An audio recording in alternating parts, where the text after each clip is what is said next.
आज आपण काही छोटे छोटे साईट वर्ड बघूया. हा ए, पण त्याला आपण वाचताना जेव्हा तो वर्ड सेंटेन्स मध्ये येतो त्याला अ म्हणणार आहोत.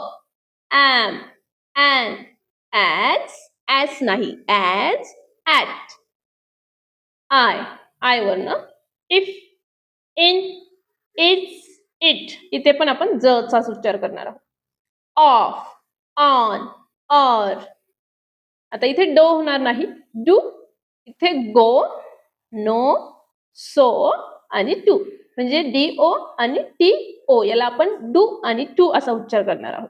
नंतर ई वाले बघा, बी, ही, मी, वी. नंतर वाय, बाय, माय, अप, अस, अस. ठीक आहे. द, शी, यू आणि अँड. अशा प्रकारे हे छोटे छोटे 2 लेटर्स वर्ड आपण बघितले.